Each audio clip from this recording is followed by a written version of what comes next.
Hey guys, Coach Adam here from THINCPRO Basketball, and today we're going to go through how to become a lockdown defender. Now let's get into it.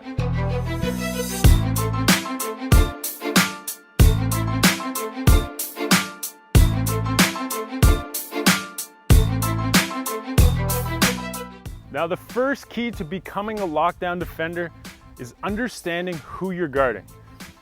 And what I mean by that is watching game tape, scouting your opponent before every game, or as soon as you get into the game, taking a real deep look at their game, okay? Now Alex here, let's say Alex is a shooter, and when I'm playing him, I don't want him to be able to shoot the basketball because he's gonna make it every time, all right? So instead of having a wide open shot and playing back off of him, I'm gonna wanna play closer to Alex because I know he can shoot it and he can make it. All right, so I'm gonna wanna contest his shot and just bother him, just be in his area so that when he does rise up for a shot, I'm right there, okay? Versus if Alex was a driver and didn't have that great of a shot, then I'd be able to back off of him and either force him to take the shot knowing he's gonna miss it, or back off of him and give myself space so that when he does drive, maybe he's even quicker than me and he does drive to the basket, I have time to get in front of him and stop him, okay?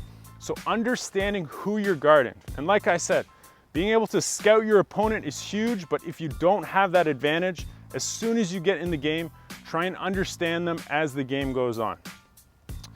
Now the second point is knowing if they're right-handed or if they're left-handed, and if they favor one hand over the other.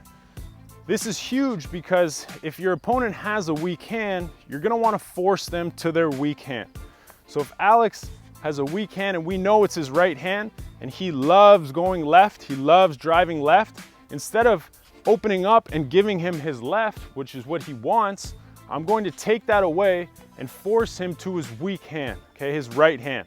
I'm gonna make him put it on the floor and dribble with his right hand because I know he's not comfortable doing that.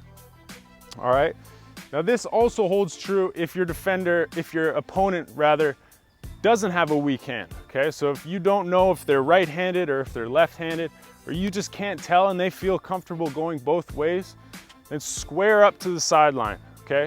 So square your shoulders to the sideline when they're playing on the wing. What this will allow you to do is when Alex drives baseline, for example, I'm gonna be there with him, and I'm also knowing that there's going to be other people on the court here. Okay, so he's going to have to run through other people to get to the basket. While when my shoulders are square to the sideline, when he tries to come middle, I'm right there. Okay, he can't come middle, okay? Now the last point that I wanna talk about is pass fakes and shot fakes. Now what I see a lot of players doing and making this huge mistake is rising up out of their defensive stance whenever a player does a shot fake or a pass fake. So if I'm down in my stance and Alex does a simple shot fake, the bad defender will rise up out of their stance, get off balance, and try and contest that shot. Now this is terrible defense, okay? Some players will even jump and leave their feet. As soon as that happens, Alex can simply blow by me directly to the basket, okay? Because I'm off balance, okay? I can't recover in time. Instead of doing that, what you wanna do is while you're down in a stance, when he rises up for a shot fake, simply contest it while staying down, okay? While staying in your stance. This is going to allow you to stay on balance so that if he does do a shot fake, I'm there. And then if he does try and drive, I'm still right there with him, okay? I can contest him. And the same holds true for a pass fake. So I'm down at a defensive stance. If he rises up for a pass fake, I can contest that without coming up out of my stance, okay?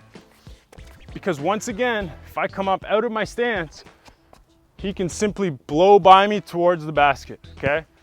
So keep that in mind.